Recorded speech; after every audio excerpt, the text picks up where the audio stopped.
Welcome.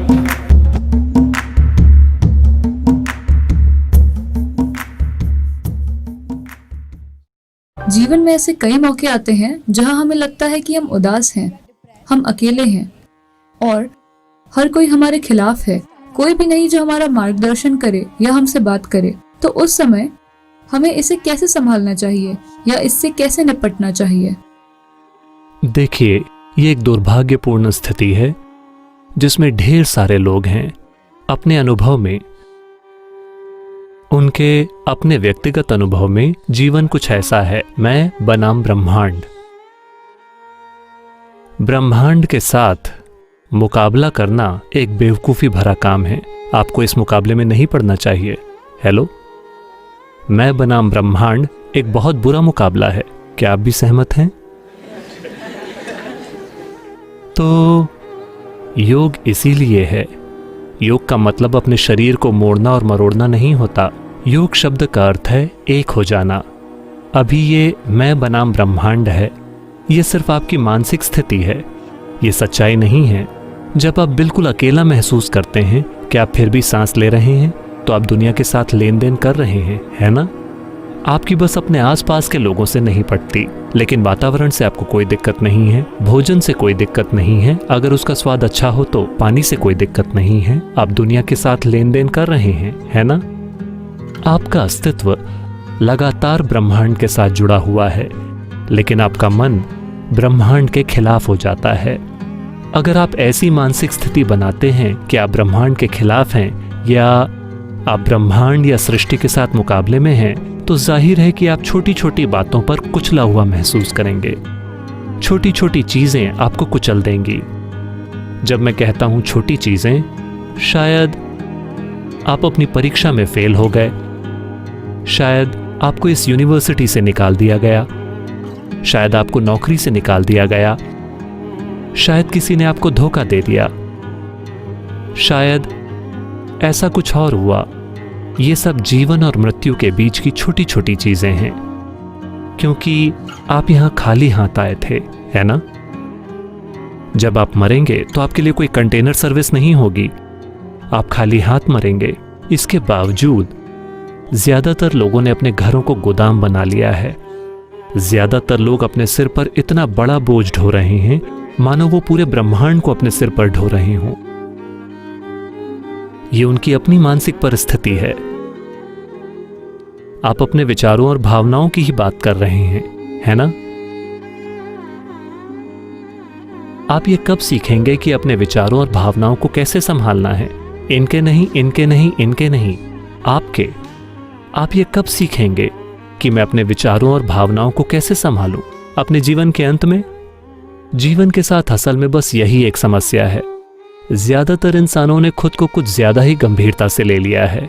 उन्हें समझ नहीं आता कि आपने कंप्यूटर स्क्रीन पर वो पॉपअप देखे हैं। आप इस ग्रह पर एक पॉपअप हैं।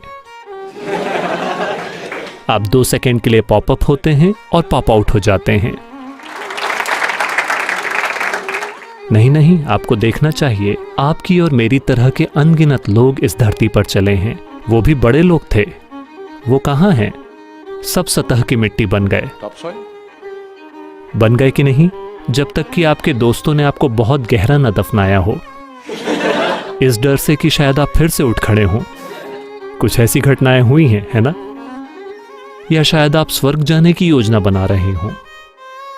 हेलो, जो भी इंसान जो किसी ऐसी जगह की बात करता है, इस जगह के अलावा कोई और जगह जो इससे बेहतर है, यह मानवता के खिलाफ एक अपराध है।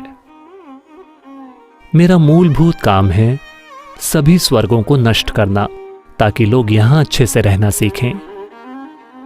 वे सभी बेवकूफ जिन्होंने खुद को नरक बना रखा है, वो स्वर्ग जाना चाहते हैं। उन्होंने इस जगह को खराब कर दिया और अब वो स्वर्ग जाना चाहते हैं। मैं आपसे पूछ रहा हूं, क्या आपके पास कोई सबूत है? क्या आपके पास कोई सबूत है कि आप पहले से ही स्वर्ग में नहीं हैं और इसे खराब कर रहे हैं? क्या आपके पास कोई सबूत है? आप पहले से ही स्वर्ग में हैं और इसे खराब कर रहे हैं। हाँ, सिर्फ इसलिए क्योंकि आप ये भी नहीं सीख रहे कि अपने विचार और भावना की बुनियादी क्षमताओं को कैसे संभालें, है ना?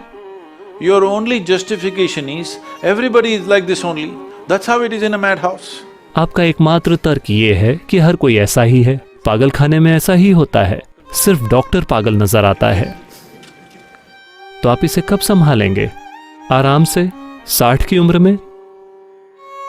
बताइए, आप कब सीखेंगे कि मैं अपने विचारों को कैसे संभालूं, अपनी भावनाओं को कैसे संभालूं, अपने शरीर को कैसे संभालूं, अपनी केमिस्ट्री को कैसे संभालूं? आप इसे कब सीखेंगे? अपने जीवन के अंत में? क्योंकि इस बात का बहुत चलन हो गया है। आध्यात्मिकता कब करें? यानी जब आप 70 साल के हो जाएं, जब आप और कुछ भी करने के लायक ना रहें। नहीं, जितनी जल्दी से जल्दी हो सके। आपके बारे में जो सबसे गहरी चीज है, स्वर्ग के बारे में नहीं, इस जीवन के बारे में आपको जो कुछ पता होना चाहिए, आपको जल्द से जल्द जान लेना चाहिए, है ना? तभी आप एक समझदारी भरा जीवन जी पाएंगे। अगर हम एक चुटकुला सुनाए तो चलेगा? आप बुरा तो नहीं मानेंगे? क्योंकि पिछले कुछ सालों में मैंने इससे ज्यादा गंभीर समूह नहीं देखा है। इसमें से कितने लोग जर्नलिस्ट हैं? ज्यादातर लोग। अच्छा,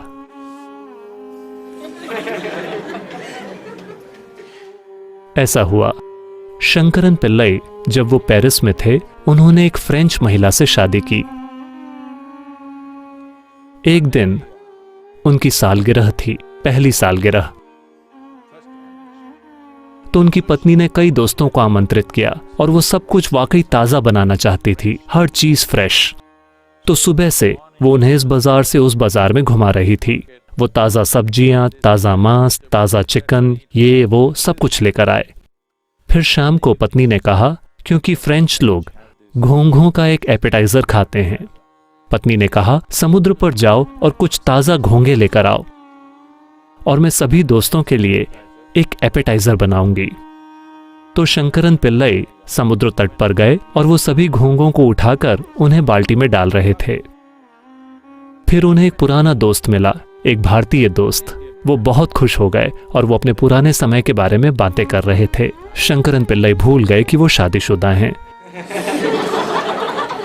जब आप पुराने दोस्तों से मिलते हैं तो ऐसा होता है।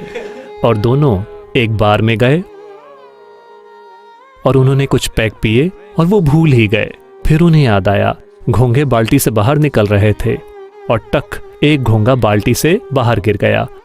फिर उन्हें याद आया, हे भगवान, मुझे घोंघे ले जाने थे, मेरी पत्नी, फ्रेंच पत्नी इंतजार कर रही है। तो उन्होंने कहा मुझे जाना होगा, तब तक पहले ही बहुत देर हो चुकी थी। वो गए, वो जानते थे कि ये खुशनुमा नहीं होगा। तो वो घर पर गए और जमीन पर सारे घोंघे बिखेर दिए, बाल्टी फेंक दी और उन्होंने जाकर दरवाजा खटखटाया। फ्रेंच पत्नी गुस्से में बाहर आई। शंकरन पिल्लई ने पीछे मुड़कर कहा, आगे बढ़ो घोंघो, हम बस पहुंच ही गए, चलो आगे बढ़ो।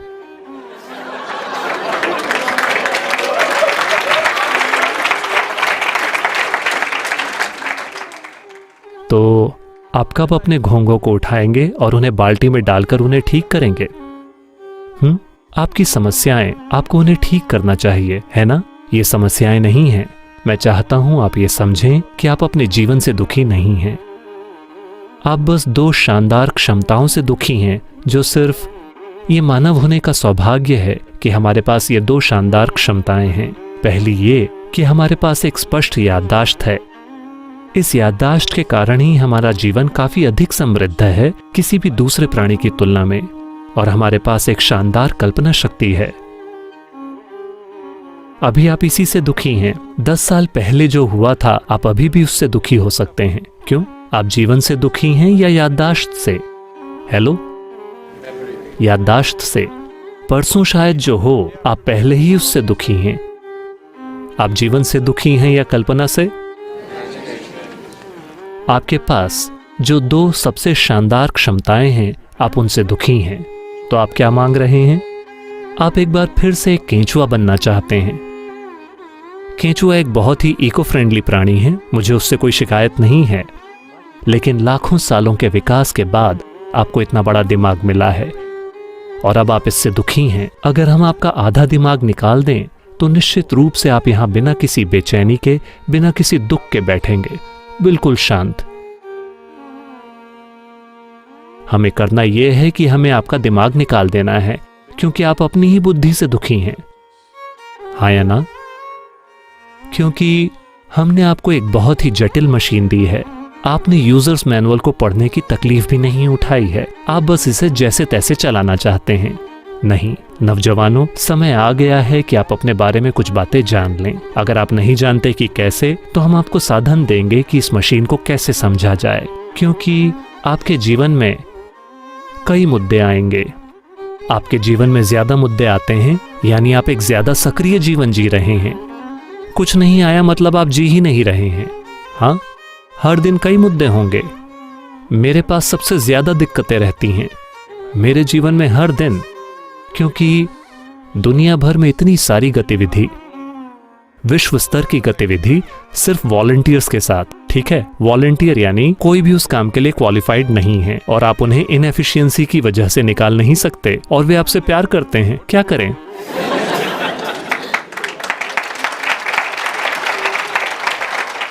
ये एक बात आपको पक्की करनी चाहिए कि आपके जीवन में आप खुद मुद्दा नहीं हैं। ठीक है, समस्या चाहे जो भी हो, हम अपनी पूरी क्षमता का प्रयोग करेंगे, लेकिन ये मुद्दा नहीं होना चाहिए।